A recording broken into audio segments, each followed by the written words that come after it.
وبركاته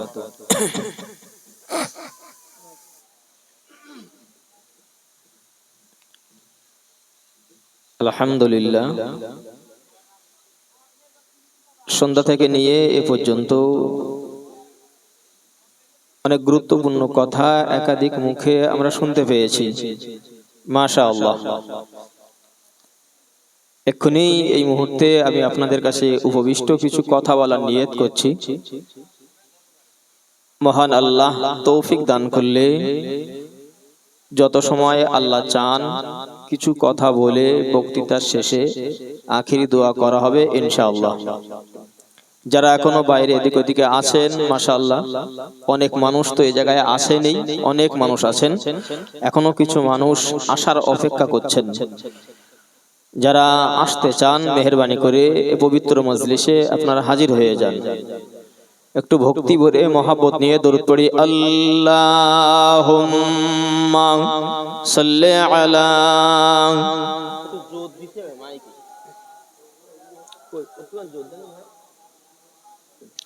ওয়া আলা আলি সাইয়্যিদিনা আলহামদুলিল্লাহ আলহামদুলিল্লাহি নাহমাদুহু ওয়া নাস্তাঈনুহু ওয়া নাস্তাগফিরুহু ওয়া নু'মিনু বিহি ওয়া নাতাওয়াক্কালু আলাইহি ওয়া নাউযু বিল্লাহি মিন শুরুরি আনফুসিনা ومن سيئات أعمالنا من يهده الله فلا مضل له ومن يضلله فلا هادي له ونشهد أن لا إله إلا الله وحده لا شريك له ونشهد أن سيدنا ونبينا وحبيبنا ومولانا محمدا صلى الله عليه وسلم صلى الله عليه وسلم عبده ورسوله الذي أرسله بالحق بشيرا ونذيرا وداعيا إلى الله بإذنه وسراجا منيرا وقال الله تعالى في كلامه المجيد الفرقان الحميد সবাই একটু জবান ছেড়ে পড়েন আউযু বিল্লাহি মিনাশ শাইতানির রাজীম বিসমিল্লাহির রহমানির রহিম ইন্নাল্লাহা ওয়া ملائكته يصلون على النبي يا أيها الذين آمنوا صلوا عليه وسلموا تسليما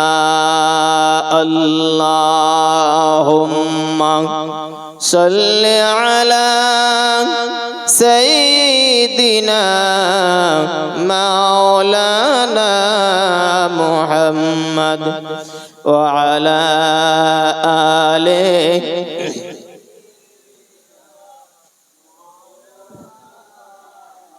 খোঁজ করিতে লাগলো তারা মরুভূমির ময়দানে খোঁজ করিতে লাগলো তারা, মরুভূমির ময়দানে ধরার বুকে আসিলেন নবী, মা আমিনার ঘর পারে যে শিশুকে পেয়ে আমিনা হৃদয় খানি জোড়াইলো, সেই নবীজির মাহাব্বাতে দরুদ মুমিন পড়ো। আল্লাহুম্মা সাল্লি আলা সাইয়্যিদিনা মাওলানা মুহাম্মদ ওয়া আলা আলি সাইয়্যিদিনা। সুন্দর হচ্ছে, একটু সবাই মিলে মিলে কলেমা জিকির করি, লা ইলাহা ইল্লাল্লাহ, লা ইলাহা ইল্লাল্লাহ। একটু মিলে মিলে বলেন, লা ইলাহা ইল্লাল্লাহ, লা ইলাহা ইল্লাল্লাহ। আরো জোরে, লা ইলাহা ইল্লাল্লাহ, লা ইলাহা ইল্লাল্লাহ, লা ইলাহা ইল্লাল্লাহ, লা ইলাহা ইল্লাল্লাহ, লা ইলাহা ইল্লাল্লাহ মুহাম্মাদুর রাসূলুল্লাহ। হাসবি রাব্বি জাল্লাল্লাহ, মা ফি কলবি গায়রুল্লাহ, নূর মুহাম্মদ সাল্লাল্লাহু লা ইলাহা ইল্লাল্লাহ, লা ইলাহা ইল্লাল্লাহ, লা ইলাহা ইল্লাল্লাহ, লা ইলাহা ইল্লাল্লাহ, লা ইলাহা ইল্লাল্লাহ, লা ইলাহা ইল্লাল্লাহ মুহাম্মাদুর রাসূলুল্লাহ সাল্লাল্লাহু আলাইহি ওয়াসাল্লাম। সম্মানীয় এই মহতি ইসলামী জলসার সভাপতি সাহেব, আমন্ত্রিত উলামায়ে কেরাম, সম্মুখে উপবিষ্ট দিনদার ধর্মভীরু শ্রোতা মণ্ডলী, পর্দার আড়ালে আম্মাজান ও বোনেরা, শুকরিয়া আদায় করি মহান আল্লাহর, যিনি এ সুন্দর মাজলিসে দীর্ঘ একটি বছর পর বসার মতো সুযোগ করে দিয়েছেন। দরবারে এলাহিতে সকলে একটু হৃদয় উজাড় করে ওই আল্লাহর শুকরিয়ার জন্য তাসবিহ পাঠ করি। সবাই একটু মিলেমিশে বলি আলহামদুলিল্লাহ, আর একটু মিলে বলি আলহামদুলিল্লাহ। দরুদ ও সালাম বর্ষিত হোক বিশ্ব নবীর রওজায়, সকলে একটু মিলে বলি সাল্লাল্লাহু আলাইহি ওয়াসাল্লাম। সন্ধ্যা থেকে এ পর্যন্ত অনেক গুরুত্বপূর্ণ কথা একাধিক উলামায়ে কেরামদের মুখ থেকে আপনারা শ্রবণ করেছেন। বিশেষত আমার পূর্বে কথা বলছিলেন আপনাদের গ্রামের সুযোগ্য সন্তান বন্ধুবর মাওলানা গোলাম রব্বানী সাহেব, তার আগেও আরো একজন আপনাদের গ্রামের, তিনি মাদ্রাসার প্রাক্তন শিক্ষক, তিনিও আপনাদের কাছে কথা বলেছেন। আমি দুইজনের কথা কিছু কিছু শুনেছি। মাশাআল্লাহ, কোরআন হাদিসের মানদণ্ডে অনেক গুরুত্বপূর্ণ কথা তারা বলেছেন। আমি এই মুহূর্তে বসেছি, কিছু কথা বলবো নিয়ত করেছি, মহান আল্লাহ তৌফিক দিলে কিছু বলবো ইনশাআল্লাহ। দেখেন, সর্বপ্রথম কথা হলো যে আজকে আমি যেমন করছি, আমার পূর্বে গোলাম রব্বানী ভাই করেছেন, তার পূর্বে আপনাদের শিক্ষক বলি তিনি ওয়াজ করেছেন, সম্ভবত তারও আগে আরো একজন আমন্ত্রিত মেহমান ছিলেন, তিনিও কথা বলেছেন। এছাড়াও আগামীতেও আপনারা জলসা শুনতে পাবেন ইনশাআল্লাহ। সমস্যা হলো একটি জায়গায়, সেটি হলো যে ওয়াজ নসিহত শুনেছি, শুনছি, আগামীতেও শুনবো, তবে পরিবর্তন হব এই চিন্তা, এর নিয়াত যদি নাই থাকে, তাহলে বসলে সুবহানাল্লাহ বললে নেকিও হবে না, এটি বলা যাবে না। তবে যে পরিমাণে এর ফজিলাত আমার পাওয়া উচিত ছিল, এই ফজিলাত এই বরকত থেকে আমি মাহরুম হব, বা এই জলসা থেকে আমার যা কিছু নেওয়ার ছিল এখান থেকে নিয়ে কাজে লাগিয়ে যে জায়গাটা পাওয়ার ছিল এটি আমার হবে না। মূলত এই জায়গায় বসলে কিছু সুবহানাল্লাহ বলে নেকি হয়, সেটি হবে। তবে পরিবর্তনের নিয়ত যদি আমি না করি, তাহলে আমি কেন, আপনি যদি কাবা শরীফের ইমামও নিয়ে আসেন আর আমার লেখা তাবিজ কেন, আপনি যদি টোটাল কোরআনটা গলায় ঝুলিয়ে দেন, যিনি আমল করবেন, যিনি রোগী তিনি যদি ঔষধ না খান, যিনি কাজ করবেন তিনি যদি কানে নিয়ে না পালন করেন, তাহলে মক্কার ইমাম এসে ওয়াজ করলেও আপনার কাছে সেই যা ছিল গতদিন আগামীটাও তাই। আপনি যদি ঔষধ সেবন না করেন, গতদিনে যে রোগ ছিল আগামীতেও তা থাকবে, এটি স্বাভাবিক বিষয়। তো যাই হোক, বসেছি যখন অনেক দূর থেকে এসে আপনারা অনেক অর্থ ব্যয় করে এই জায়গায় যখন পরিবেশ পরিস্থিতি তৈরি করেছেন, কিছু কথা কোরআন এবং হাদিস থেকে বলি। আল্লাহ যদি তৌফিক দান করেন, আল্লাহ দয়া যদি করেন, এই ওসিলায় আল্লাহ আমাদেরকে নাজাতের ওসিলা বানাতে পারেন, আল্লাহ যেন তা কবুল করেন। সবাই বলি আল্লাহুম্মা আমিন। বর্তমান সময়ের জন্য একটি মারাত্মক বিষয়, বিষয়টি বড় ভাইটাল, যে বিষয়টি আমি বলবো নিয়ত করেছি। দেখেন, আমরা যারা এই জায়গায় আছি প্রত্যেকেরই বিষয়টি অত্যন্ত গুরুত্বপূর্ণ,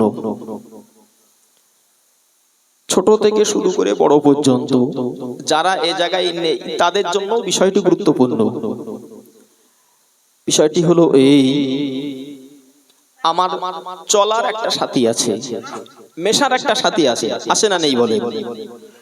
আমি ব্যবসা করি, তার জন্য আমার কিছু সঙ্গী আছে, ব্যবসায়ী সঙ্গী। আমি পড়াশোনা করি, মনে করেন স্কুলে আমার কিছু সাথী আছে। সর্ব জায়গার সব কাজ যদি মিটিয়ে সহজ কথায় বলি, আমি যদি বাড়ি আসি সেখানেও আমার একটা সঙ্গী আছে, বাড়িতেও একটা সঙ্গী আছে। স্বামীর জন্য স্ত্রী সঙ্গী, স্ত্রীর জন্য স্বামী সঙ্গী, একটা বাচ্চার জন্য গাইডলাইন জানা দেবে পিতামাতা, তাদের জন্য একটা সঙ্গ দেয় সঙ্গী। তো প্রতিটা নারী পুরুষ ছেলে মেয়ে ছোট বড় সবার জন্য মেশামেশির একটা সাথী সঙ্গী থাকে, আছে না নেই বাবা? আছে। এখন এই কথাটা কি আপনারা শুনেছেন? যদি শুনে থাকেন আমার সঙ্গে একমত হবেন যে আমার ছেলেটা খুব ভালো ছিল বা আমার মেয়েটা খুব ভালো ছিল, সঙ্গ দোষে পড়ে সর্বনাশ হয়েছে। এই কথাটা আপনারা শুনেছেন না শোনেননি? শুনেছেন না? আচ্ছা, কারুর সঙ্গে মিশলে, মনে করেন চার বন্ধু একসঙ্গে মিশি, তো চার বন্ধু একসঙ্গে মেশে এই চার বন্ধুর ভিতরে তিনজন অন্যায় কাজ ফুলদমে করে, আর তার সঙ্গে আর একজন যে খুব ভালো থাকবে এটি কি আশা করা যায়? আচ্ছা, তাদের সঙ্গে একদিন দুদিন তিন দিন চার দিন থাকতে থাকতে থাকতে থাকতে তাদের অভ্যাসগুলো এর ভিতরে আসতে পারে না? পারে না। এটি রাসূল বলেছেন, তুমি যার সঙ্গে থাকো, যার সঙ্গে চলো, যার সঙ্গে ওঠো, যার সঙ্গে বসো, তার ভিতরের এই স্বভাব চরিত্র তোমার ভিতরে আসতে পারে, এটাই স্বাভাবিক। এজন্য তুমি কার সঙ্গে চলবে, কার সঙ্গে বলবে, কার সঙ্গে উঠবে, কার সঙ্গে বসবে, এমনকি তোমার ঘরের সাথী কে হবে সেটিও এই সাথী চয়েস করার সময়, সাথী চুজ করার সময় অবশ্যই তুমি দেখে শুনে তারপরে তুমি তাকে সঙ্গী বানাও, বন্ধু বানাও। যদি তুমি তা না করতে পারো তাহলে ইহকালটা যেমন তোমার জন্য ক্ষতি, পরকালটাও তোমার জন্য ক্ষতি। আপনি আরো দেখবেন একসঙ্গে 4 বন্ধু তাস খেলে, 4 জন বন্ধুর ভিতরে একজন যদি মারা যায় আর 3 জন যখন এক জায়গায় খেলা করতে যুক্ত হবে, এক জায়গায় হবে, একবার হলেও মনের ভুলে হলেও বলে ফেলবে, ও মুখ তুই ছিলি, মরে গেলি রে, তুই ছিলি, খেলাটা খুব জমতো ভালো, তুই মরে গেলি, সর্বনাশটা হয়ে গেল, দলটা শেষ। সে গেছে কবরে, তার জ্বালায় সে ব্যস্ত, তার যে কবরে কি হচ্ছে আল্লাহ জানে। এই সাথী যদি ভালো হতো তাহলে মনে করেন ঘুরিয়ে আর একটা দল ধরি, 4 জন বন্ধু একসঙ্গে মসজিদে যাই, 4 জন নামাজ পড়তে যাই, প্রতিদিন যেতে যেতে যেতে যেতে হঠাৎ একজনের মৃত্যু হয়ে গেল, 3 জন যাই, 3 জনের ভিতরে কি একজনের নামাজ পড়তে গিয়ে মনে হবে না, বা না মসজিদে গিয়ে মনে হবে না যে অমুক আমাদের সঙ্গে প্রতিদিন আসতো, হায় রে আজ যদি সে থাকতো আমাদের সঙ্গে এরকম একসঙ্গে আসতো, আল্লাহ আপনি তাকে ক্ষমা করে দিন। এটা স্বাভাবিক মন থেকে হয় না, হয় না। তাহলে দুজনের দুটো দলের বন্ধু, একটা দল বন্ধু হলো তাসখোর, আর একটা দল বন্ধু হলো নামাজি। যারা তাস খেলে তাদের সাথীকে হারিয়ে তারা বলছে তুই যদি থাকতিস আজকে দলটা খুব ভালো জমতো, তার মানে তোর নামে জেকে যত এ জায়গায় হচ্ছে কবরে তার আলাদা রকম ব্যবস্থা হচ্ছে। আর এক সাথী যে বিদায় নিয়ে এসে দুনিয়া থেকে, তার সাথী আছে নামাজে, তার সাথী নামাজেতে গিয়ে নামাজ শেষ করে হলেও একটা বারের জন্য, একটি দিনের জন্য হলেও আল্লাহকে হয়তো ডেকে বলতে পারেন, আল্লাহ অমুক ছিল খুব ভালো মানুষ, আমাদের সঙ্গে একসঙ্গে নামাজ পড়তে আসতো, জানি না কবরে কি অবস্থায় আছে, আপনি তাকে ক্ষমা করে দিন। এই দোয়া মানুষের মুখ থেকে বার হয়, এটি স্বাভাবিক। আল্লাহ যদি কবুল করেন ওই দোয়ার ওসিলায় আল্লাহ কবরে তাকে নাজাত দিতে পারেন না, পারেন না। তো দুনিয়াতে চলার ক্ষেত্রে, বলার ক্ষেত্রে, ওটা বসা, ব্যবসায়ী লেনদেন ইত্যাদি, যেমন সাথীর একটা ভূমিকা থাকে, ঠিক পরকালেও এই সাথীর দোয়ায় নাজাতও পেতে পারে। আরো সহজ যদি বলতে বলেন, এই জায়গায় কে আছেন একজন কি আমাকে হাত তুলে বলতে পারবে যে জীবনে যেদিন প্রথম খৈনি খাওয়া শিখেছিলেন, নিজের টাকায় কিনে নিজে ডলে ডলে খেয়েছি? একজন হাত তুলে বলেন দিন।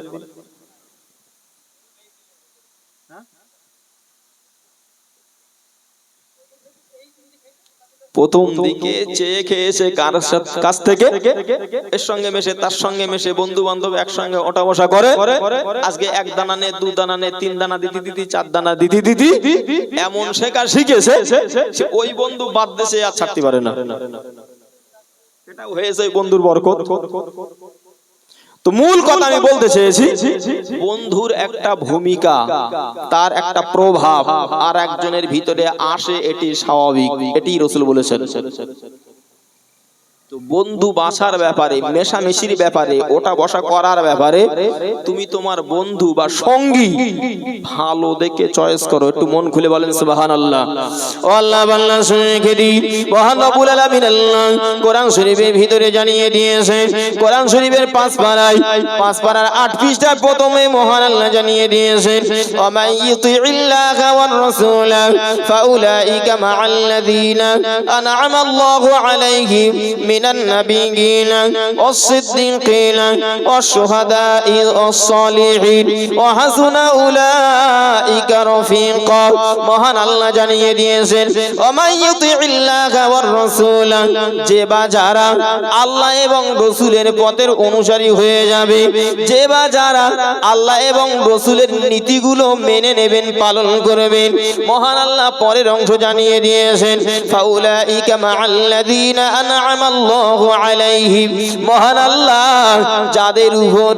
যাদের উপরে নিয়ামত অবতীর্ণ করেছেন, যাদের উপরে আল্লাহ দয়া করেছেন, তাদের সঙ্গে মহান আল্লাহ জানিয়ে দিয়েছেন, তুমি বা তোমরা যারাই আল্লাহ এবং রাসূলের অনুসারী হয়ে যাবে, ওই শ্রেণীর মানুষদের সঙ্গে আমি আল্লাহ তোমাদের সঙ্গী বানিয়ে দেব।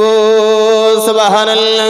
মহান আল্লাহ পরের অংশে আবার জানিয়ে দিয়েছেন, ফাউলাইকা উলাইকা মা'আল্লাযীনা আন'আমা আল্লাহু আলাইহিম মিনান নাবিয়্যিনা ওয়াস-সিদ্দীকিনা ওয়াশ-শুহাদা'i ওয়াস-সালিহিন।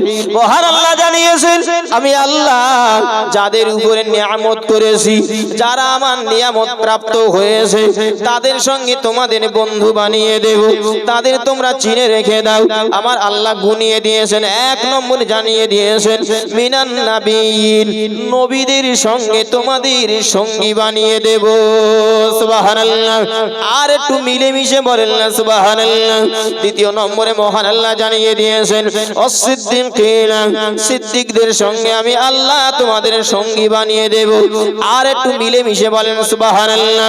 তৃতীয়তে মহান আল্লাহ জানিয়েছেন ওয়াশ-শুহাদা'i, মহান আল্লাহ বললেন শহীদদের সঙ্গে আমি আল্লাহ তোমাদের বন্ধু বানিয়ে দেব। আর একটু মিলেমিশে বলেন না সুবহানাল্লাহ। চতুর্থতে মহান আল্লাহ জানিয়েছেন ওয়াস-সালিহিন, আল্লাহ বললেন যারা আমি আল্লাহ আমার নৈকট্য হাসিল করেছে, যারা সৎকর্ম করে আমি আল্লাহর কাছাকাছি এসেছে, এক কথায় আমি আল্লাহর ওলি যারা হয়েছে, যদি তোমরা আল্লাহ এবং রাসূলের পথের অনুসারী হয়ে যাও, তাদের সঙ্গী তোমাদের সঙ্গী বানিয়ে দেব। একটু মিলেমিশে বলেন না সুবহানাল্লাহ। বিষয়টি কত ফজিলাতপূর্ণ। এক নম্বরে আল্লাহ বললেন যে নবীদের সঙ্গে তোমাদের সঙ্গী বানিয়ে দেবো। একটু মিলেমিশে বলেন সুবহানাল্লাহ। পৃথিবীর কোন ঈমানদার চান না যে নবীর সঙ্গে আমার সঙ্গী হোক? প্রত্যেকেই চায়। তবে কাজটা কি? যে আল্লাহ এবং রাসূলের পথের অনুসারী আমাকে হতে হবে। এবার একটা প্রশ্ন আসে, যে প্রশ্নটা আপনিও করতে পারেন, যে আল্লাহ এবং রাসূলের পথের অনুসারী হয়ে গেলে আল্লাহ বললেন নবীদের সঙ্গে সঙ্গী বানানো হবে। সঙ্গী বন্ধু হতে গেলে একই সময়ে থাকতে হয় তো, তা না হলে হবে কি করে? ঠিক এই প্রশ্নটাই একজন সাহাবী করেছিলেন। একজন সাহাবী নবীকে বললেন, ইয়া রাসূলুল্লাহ, ইয়া হাবিবাল্লাহ, হুজুর আপনি তো জানিয়ে দিয়েছেন মহান আল্লাহর কোরআন থেকে যারা আল্লাহ এবং রাসূলের পথের অনুসারী হয়ে যাবে তাদের সঙ্গে নবীদের সঙ্গী বানিয়ে দেওয়া হবে। কিন্তু আপনার বিদায়ের পরে, আপনার ইন্তেকালের পরে কোন মানুষ যদি, কোন ঈমানদার ঈমানদারিনী যদি আল্লাহ এবং রাসূলের পথের অনুসারী হয়ে যায়, আপনার বিদায়ের পরে কেমন করে আপনার সঙ্গে সঙ্গী হবে, কেমন করে আপনার সঙ্গে বন্ধু হবে? আল্লাহ বান্দা শুনে রেখে দিন। নবী আমার ওই সময় জানিয়ে দিয়েছিলেন, ও সাহাবী শুনে রেখে দাও, আমার বিদায়ের পরে যদি কোনো মানুষ কলেমা পড়ে ঈমান এনে আল্লাহ এবং রাসূলের পথের অনুসারী হয়ে যায়, আমার ইন্তিকালের পরে হাসরের মহাময়দানে যে জায়গায় কেউ কারুর হবে না, পিতা ছেলেকে দেখে পালিয়ে যাবে, ছেলে পিতাকে দেখে পালিয়ে যাবে, আমি নবী জানিয়ে দিলাম আমার উম্মতেরা ওই সময় আমি নবী আমাকে সাথী সঙ্গী হিসাবে পেয়ে যাবে। আর একটু মিলেমিশে বলা যায় না সুবহানাল্লাহ। নবীর একজন সাহাবী বললেন, রাসূলের সঙ্গে আমি যাচ্ছিলাম, যেতে যেতে একটি মসজিদ পড়লো, যে মসজিদটার ভিতরে রাসূল গেলেন, দোয়া করলেন, নামাজ আদায় করে দীর্ঘক্ষণ দোয়া করেছেন। বার হওয়ার পরে রাসূলুল্লাহকে জিজ্ঞাসা করলাম, ইয়া রাসূলুল্লাহ কি দোয়া করেছেন? হাসরের মহাময়দানে আপনাকে কোথায় পাওয়া যাবে? আল্লাহ বান্দা শুনে রেখে দিন। নবী আমার ওই সময় সাহাবীকে ডাক দিয়ে বললেন, ও সাহাবী তুমি শুনে রেখে দাও, আমি রাসূলুল্লাহ জানিয়ে দিলাম হাসরের মহাময়দান, এই কঠিন ময়দানে যেদিন কেউ কারো হবে না, আমি নবী জানিয়ে দিলাম ওই দিন আমাকে তিনটি জায়গাতে পেয়ে যাবে। তোমার সাথে হবে না, পালিয়ে যাবে, পিতা হবে না, পালিয়ে যাবে, মাতা তোমাকে রেখে দৌড়ে পালিয়ে যাবে। আমি রাসূলুল্লাহ জানিয়ে দিলাম ওই দিন আমি পাগল পারা হয়ে যাব, উম্মতের জন্য এমন পাগল হয়ে যাব, অন্য অন্য নবীরা নাফসি নাফসি নাফসি নাফসি করলেও আমি নবী মুহাম্মদুর রাসূলুল্লাহ সাল্লাল্লাহু আলাইহি ওয়াসাল্লাম আমাকেই প্রথমে এই দুনিয়ার বিদায়ের পরে আমাকে হাসরের মহাময়দানে প্রথম উঠানো হবে। আমাকে ওঠানোর পরে আমি পাগলের মতো হয়ে গিয়ে একবার দৌড়ে দৌড়ে আমি পুলসিরাতের কাছে চলে যাব, না জানি আমার গুনাহগার উম্মতি কেমন করে তারা পার হবে। এই চিন্তা করতে করতে আমি পুলসারাদির কাছে চলে আসবো। সেখান থেকে আবার আমার মনে আসবে তাই তো হাউজে কাউসারের কাছে আমি চলে যাব। আমার হাসরের মহাময়দানের উম্মতেরা বড় কষ্ট পায়, পানি পানি করে তাদের বুকটা ফেটে যায়। হাউজে কাউসারের কাছে আমি চলে যাব। আবার আমার মনে আসবে না না আমার গুনাহগার উম্মতি কেমন করে তাদের নেকির পাল্লাটা ভারী হবে। আবার দৌড়ি মিজানের কাছে চলে আসব।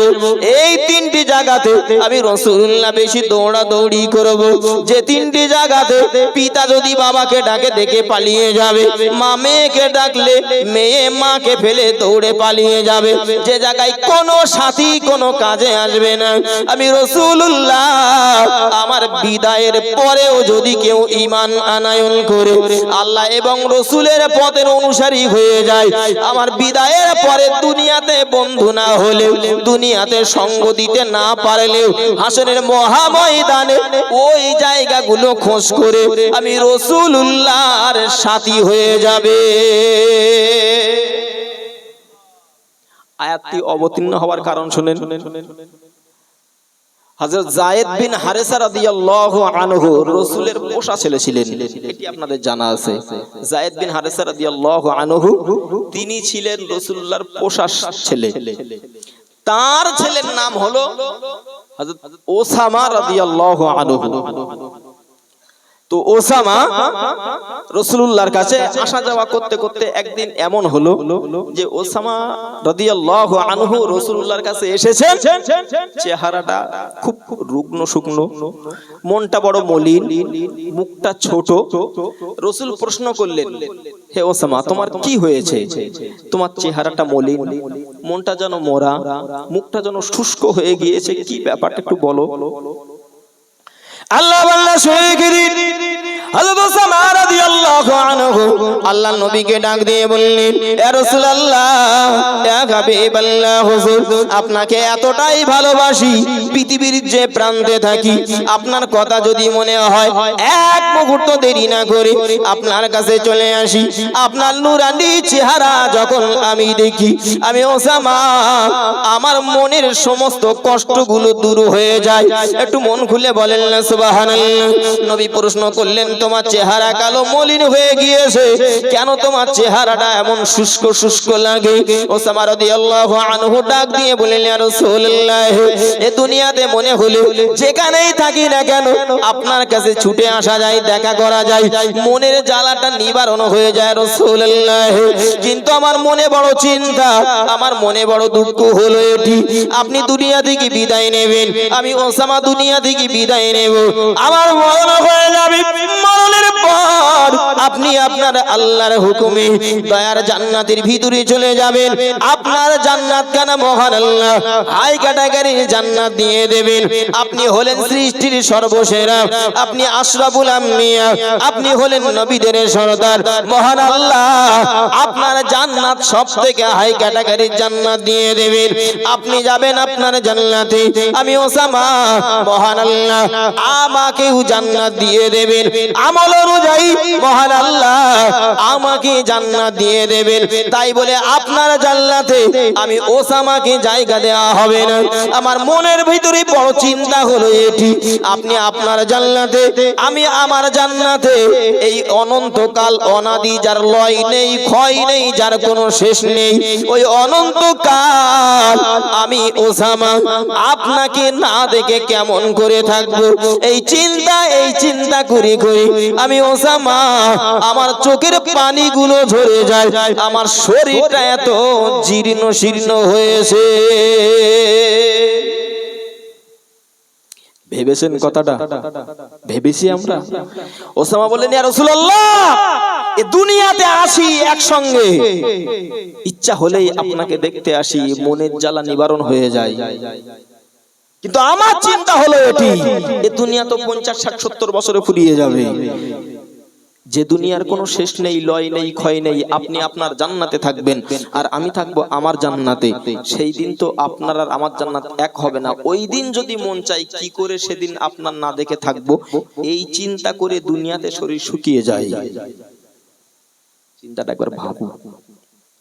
আল্লাহ আল্লাহ শহীদ বিশ্বনবী মুহাম্মদুর রাসূলুল্লাহ সাল্লাল্লাহু আলাইহি ওয়াসাল্লাম ওসামা রাদিয়াল্লাহু আনহু কে ডাক দিয়ে বলেছিলেন, ও বাবা ওসামা, আমি নবী তোমাকে জানিয়ে দিলাম, আল্লাহ এবং রাসূলের পথে যদি চলতে পারো, মাইয়ুতিল্লাহ ওয়ার রাসূল, যদি আল্লাহ এবং রাসূলের পথে কোনো মানুষ চলতে পারে, জীবনটা যদি পরিচালনা করতে পারে, আমি নবী জানিয়ে দিলাম আমার আল্লাহ নবীদের সঙ্গে তাদের সঙ্গী বানিয়ে দেবেন।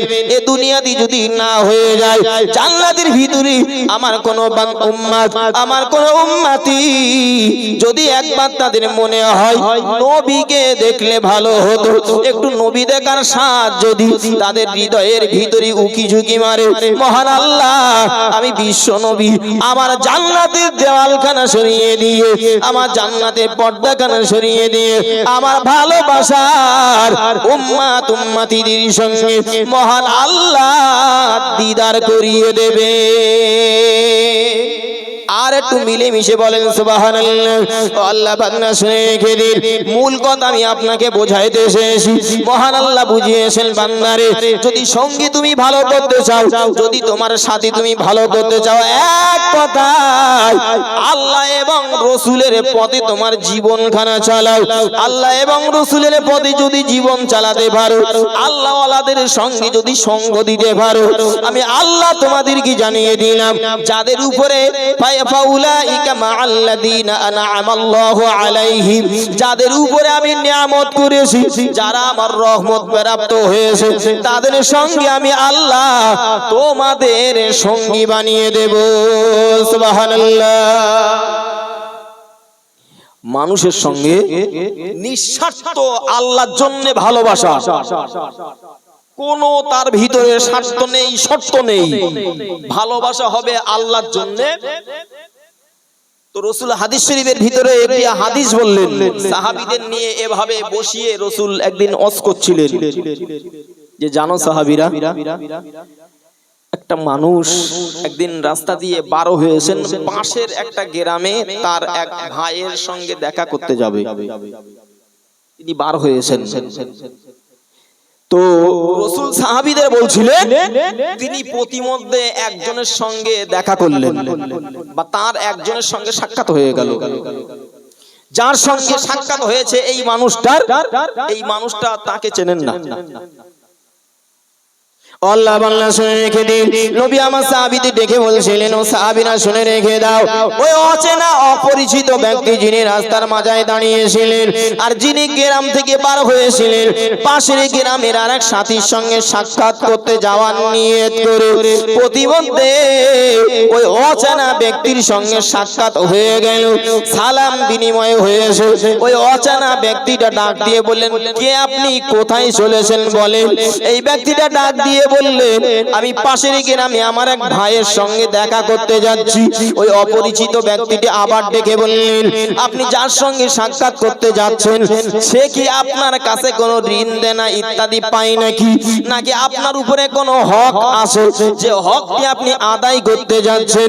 তিনি বললেন, না না, আমার উপরে কোনো হক নাই, লেনদেনের কোনো ব্যাপার নাই, আমি তার সঙ্গে দেখা করতে যাচ্ছি শুধুমাত্র একটি উদ্দেশ্য, একটি নিয়ত, মহান আল্লাহর ভালোবাসার জন্য, আমার আল্লাহর খাতিরে, আল্লাহর জন্য ওই মানুষটাকে আমি ভালোবাসি, মহব্বত করি, এই জন্য আমি তার সঙ্গে দেখা করতে যাচ্ছি।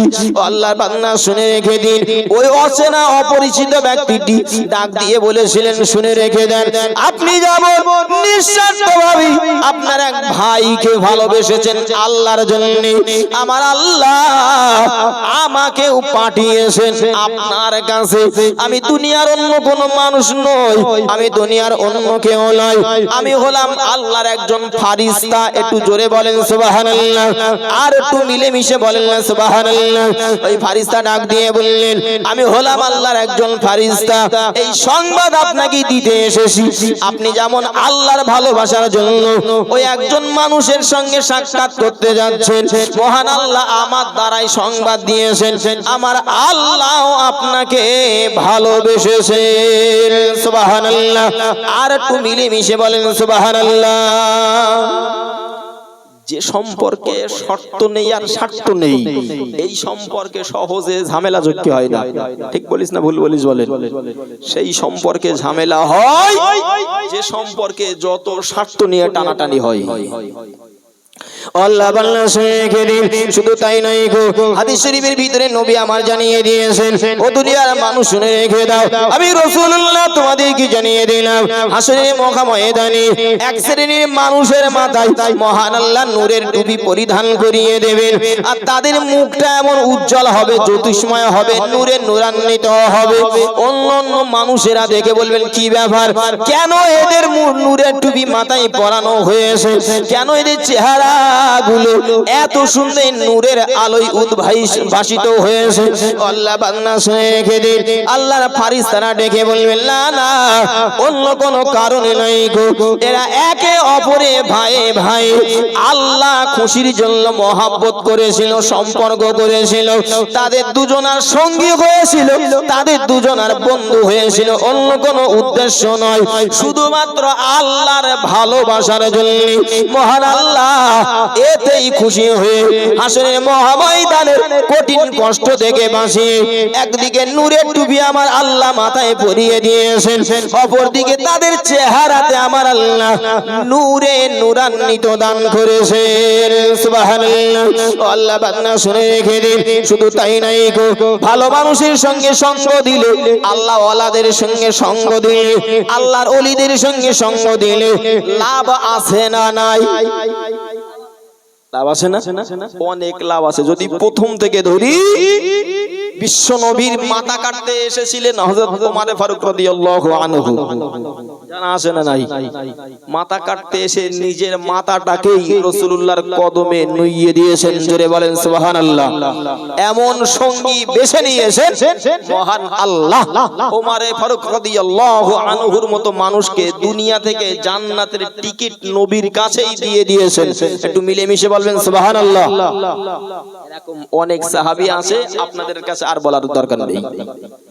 পরে দেখেন সাহাবী যারা, তাদের সঙ্গে সঙ্গ দিয়েছেন তাবী যারা, তাবীরা সঙ্গ দিয়ে দুনিয়া থেকে জান্নাত নিয়ে গিয়েছেন। সর্বোপরি আল্লাহর মাহবুব বান্দা ওলি আউলিয়া যারা হয়েছে, তাদের সঙ্গে সঙ্গ দিয়ে দুনিয়া থেকে সোনার মানুষ তৈরি হয়ে মাটিতে গিয়েছেন। এরকম আসে না নাই বলেন? আজ পর্যন্ত একটা রেকর্ড বলেন, এরকম কোন নজির আপনার নজরে আছে যে এই মানুষটা আগে নামাজ পড়তো, ইমাম সাহেবের সঙ্গে মিশে নামাজ পড়া ছেড়ে দিয়েছে? আছে?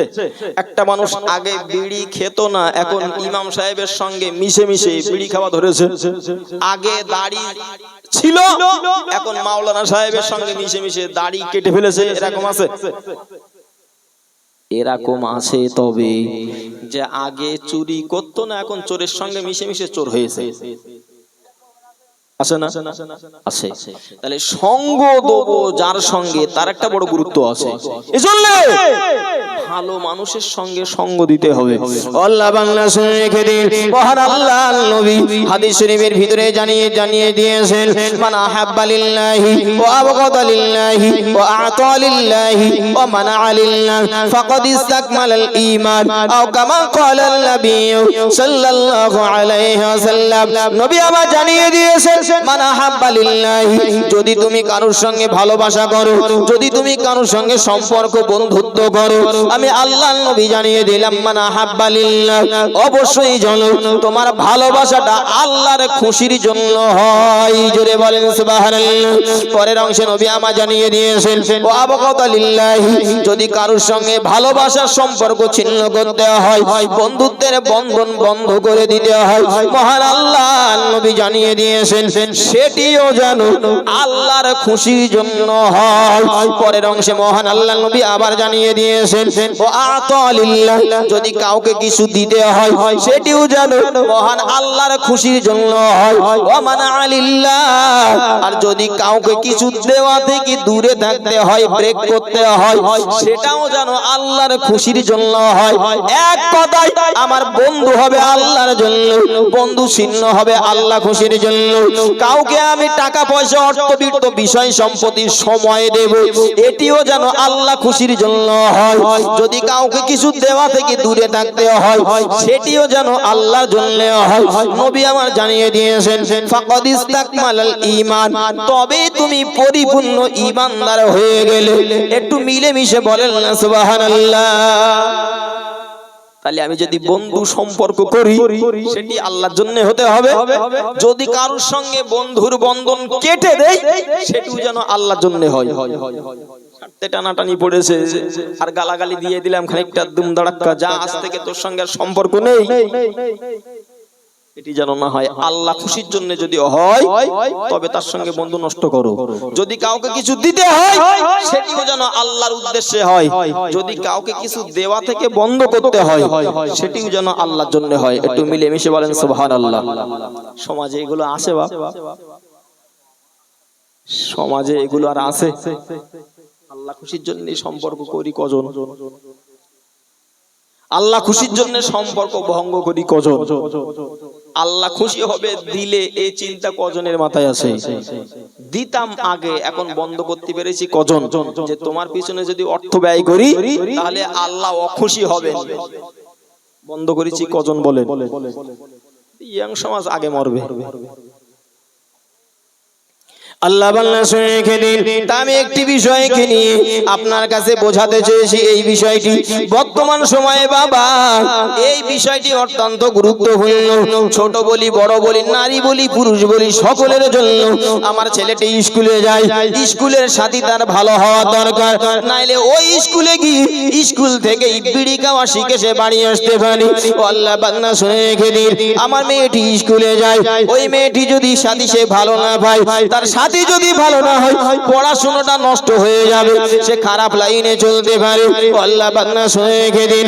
সর্বোপরি আমি বিবাহ করেছি, আমি বাড়িতে স্ত্রী এনেছি, আমার জীবন সঙ্গিনী যদি ভালো না হয়, একটা ভালো পুরুষ, সৎ পুরুষ, দুশ্চরিত্রার আবার নারীর জন্য তার জীবনটাও তো নষ্ট হয়ে যায়, আছে না নাই? আবার একজন সুন্দর মনের মানুষ, একজন মা বোন, একজন দুশ্চরিত্রবান স্বামীর পাল্লাই পড়ে তার জীবনটাও নষ্ট হয়ে যায়। আবার মন্দ বাবা মা ভেয়ে সংসারের ভিতরে ছোট বাচ্চা কাচ্চা ছেলে ফিলে যারা, তাদের লাইফটাও তো নষ্ট হয়ে যায়, এমনটাও আমরা দেখতে পাই। মা বাবার কারণে সন্তান নষ্ট হয় না, হয় না? আপনি অবাক হয়ে যাবেন। বাস্তব চিত্র, একটি কুটুম বাড়িতে গিয়ে এক জায়গায় আমি বসেছিলাম, আমি নিজে কানে সে জায়গায় বসে শুনেছি। সে ডাক দিয়ে বলল, জানো আমার দুটো ছেলে প্রতিদিন স্কুলে যায় বাসে করে, দুটো ছেলে প্রতিদিন বাসে করে স্কুলে যায়, তবে আমার ছোট ছেলেটা বড় চালাক, খুব চালাক, বড় ছেলেটা খুব ভীতু, সে কিছু বোঝে না, ভোদা কিছুই বোঝে না। ছোট ছেলেটা বিরাট চালাক। তার মানে কেন, কি হয়েছে? ছোট ছেলেটা চালাক, তার যুক্তি দিয়ে বুঝিয়ে দিয়েছে। প্রতিদিন দুই ভাই একসাথে স্কুলে যায়, একসাথে স্কুলে যাওয়ার সময় দুই ভাইকে টাকা দেয়, দুই ভাই টাকা নিয়ে বাসে ওঠে। বড় ভাইটা টাকাটা প্রতিদিন বাসে উঠে কন্ট্রাক্টরকে দিয়ে দেয়, আর ছোট ছেলেটা এত চালাক, এত চালাক, প্রতিদিন টাকাটা কন্ট্রাক্টরকে না দিয়ে একটি গেট দিয়ে ওঠে, আর একটা গেট দিয়ে নেমে আসে। তুমি কি জানো আমার ছোট ছেলেটা কত চালাক? প্রতিদিন বাসের টাকা ফাঁকি মেরে বাড়ি আসতে পারে। গল্পটা বুঝেছেন? আমার ছোট ছেলেটা বিশাল চালাক। কি চালাকি করেছে না, প্রতিদিন বাসে উঠে টাকা ফাঁকি মেরে সেই টাকা বাঁচিয়ে খাবার খেতে পারে, জমাতে পারে। আর বড় ছেলেটা একদম কিচ্ছু বোঝে না, পাগলা, প্রতিদিন টাকা বাঁচে দেতাই বাড়ি আসে। আচ্ছা বলেন দিন, মা যদি এই সার্টিফিকেট দেয় যে ছোট ছেলে চালাক, ফাঁকি মারতে পেরেছে তাই, আর বড় ছেলে বোঝে না, পাগলা, টাকা দিয়ে এসেছে তাই ন্যায্য টাকা, আচ্ছা বলেন বড় ছেলের মনটা কি হবে? যে আমার ছোট ভাই যদি 5 টাকার ফাঁকি মেরে চালাক হয়, তাহলে মার কাছে আমি যদি আরো ভালো হতে চাই, আমার আজ থেকে ডাকাত করতে হবে, তাহলে মা আমার খুব ভালো বলবে। তো বাবা মা সঙ্গেও যদি ভালো না হয়, বাচ্চাদের জীবনটাও ধ্বংস হয়। আল্লাহ বাংলা শেখে দিন।